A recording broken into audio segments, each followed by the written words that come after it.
Alright, we want to start off today's presentation giving you guys a little bit of background information as to why in all areas of research it's important to have some sort of replication of studies. So reproducibility is a defining scientific feature but is rarely used. It takes on two forms. The first is innovation, and that's where you're taking from the original research and you're producing new findings. The second is confirmation, and this is where you're replicating the original research and getting the same results. That only occurs about 25% of the time. Some current statistics have shown that 6 out of 53 research projects on cancer were reproducible. 1 out of 432 publications on gender differences in hypertension, multiple sclerosis, and lung cancer were reproducible. That is a shocking amount of research studies where results could not be replicated. So what do these statistics show us? Well, first and foremost, they show us that we've failed to repeat these tests. That many of these studies lack double-blind experiments, bring into question the reliability and validity of the results. Also, we're finding that they're using statistical tests inappropriately and failing to show all the data. So what are the barriers of reproducing research? We find that sometimes there's a strained relationship between the original researchers and the ones who are trying to replicate their study. Sometimes supplemental materials are difficult to get to or are unavailable for long periods of time. And then there's just a lack of instruction in some cases. And that grant funding or tenure opportunities can get in the way. Also, there's decreased incentives. Really, it's hard to motivate people to want to say, yeah, I replicated some research that people already found or looked at. They kind of want to be motivated that, hey, I found something new. So there's just a decreased incentive to replicate research. So now we know a little more about the importance of replication.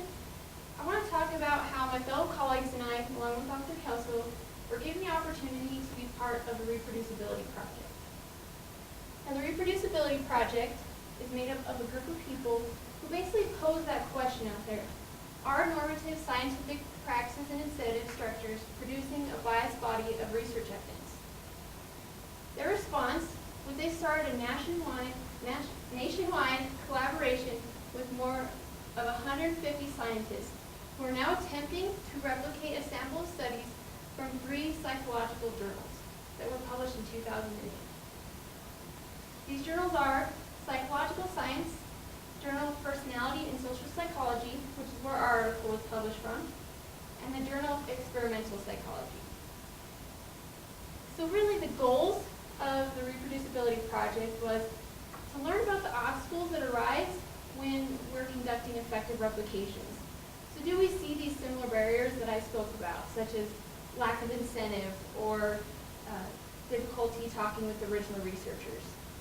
We also want to learn the overall rate of reproducibility. Are there a large amount or small amount of studies that can be replicated, and why can't they be replicated?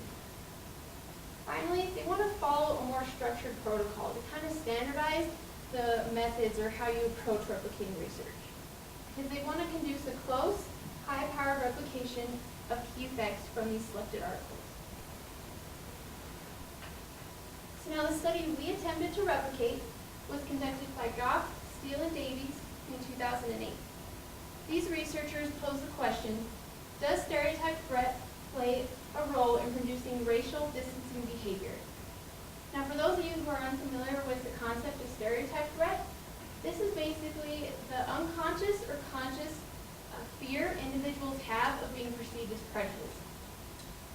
So these researchers tested this question on a sample of 55 white male undergraduates from Stanford University.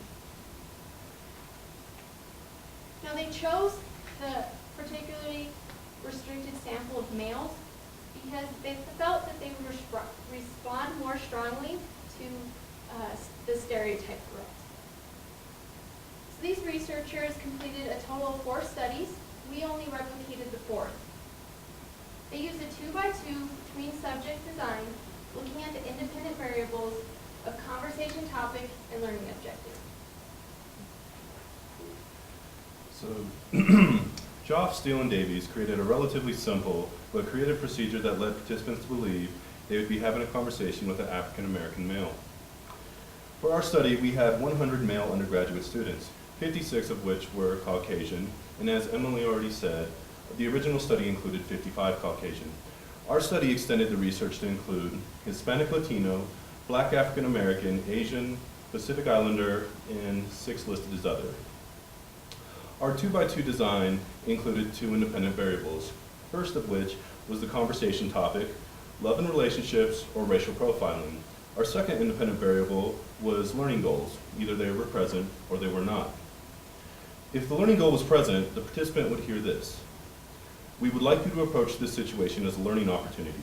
Your task is to learn as much as you can about racial profiling in love and relationships, and to explore the types of arguments that are made both for and against it. This can sometimes be a difficult task, as analyzing, understanding, and developing new arguments is intellectually challenging. There are a variety of strategies by which you can accomplish this task. We would like you to figure out what strategies will best allow you to learn about racial profiling or love and relationships and the arguments that are made regarding it. Our dependent variable was measured by the distance of chairs in inches. The front center of the first chair was measured to the front center of the second chair. Our materials included 2 measures aside from the demographic survey. First, a thought listing task. Essentially, it was a free writing task. The participant was asked to write whatever came to mind. Second was the explicit stereotype scale, the ESTS, and I'll share 2 examples from the measure. First, I worry that my conversation partner might stereotype me as racist because I am white. Secondly, I worry that because I know the racial stereotype about whites and prejudice, my anxiety about confirming that stereotype will negatively influence our interaction. During our procedure, participants were randomly assigned to a conversation topic and learning goal condition outside the room where the anticipated conversation was intended to take place. Upon entering the room, 1 chair was placed in the middle of the room. Our Confederate would place his bag in the chair and then would be excused to the bathroom. The participant was asked to place the second chair from the corner at a comfortable conversation distance in front of the Confederate's chair. Our Confederate's job was finished following his exit of the room. And following our Confederate's exit, the participant was given a demographic survey, thought listing task, and explicit stereotype threat scale.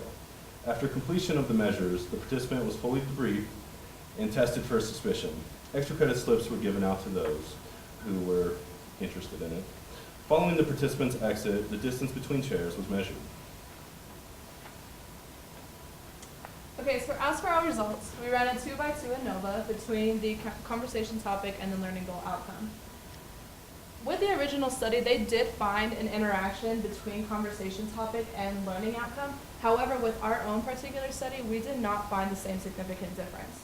However, with the original study, they did find a significant finding with the explicit stereotypes threat scale, with that those in the racial profiling condition scored higher on average than those in the love and relationships condition, which I will explain further in the next slide. Also, with our exploratory analysis, we did find a significant main effect of conversation topic, not only with the white participants, but also we expanded it to include the Hispanic Latino participants and the Black African American participants. So to further explain our results, I have these few graphs here. So if you look at the bottom, this was the average distance right here that those in the racial profiling conditions sat apart. They sat on average 62.25 inches. With the love and relationships, they sat on average 55.41 inches. And even though among the ethnicities it wasn't we did not find a significant finding, you can see the blue is the racial profiling and the yellow is love and relationships.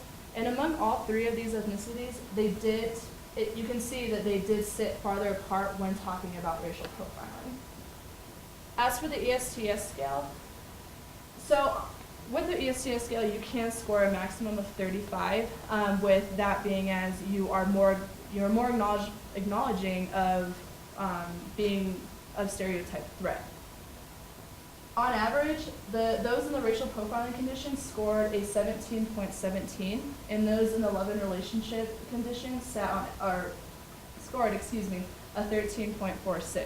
And as I said previously, this was found in the original study. So in conclusion, we did fail to replicate the original study's interaction effects, and this could be for many reasons. For one, the sample size. We only had 100 participants, only, as we said previously, only 56 of which were white males who were the primary focus. But also, the original study had that limitation as well. Also, it is possible that Stanford University and Adams State University are differentially diverse, and that is why we found the distancing patterns among all ethnicities instead of just the white participants. And second of which was just our Confederate himself. So some of you may know Cedric. He's a 6'4", black African-American, really athletic male, and it's possible that just his size alone was intimidating enough to make the participants sit farther away from him. It is definitely a possibility. He was very kind to supply us with that picture. So we concluded that the prominence of racial profiling in the media as of recently can make people, regardless of ethnicity, more apprehensive to discuss the topic and subsequently distancing themselves more in a conversation environment. As for the Reproducibility Project as a whole, really our reproduced and non-reproduced findings support the validity of the project. What their goal was to see whether we could, in general, replicate their findings.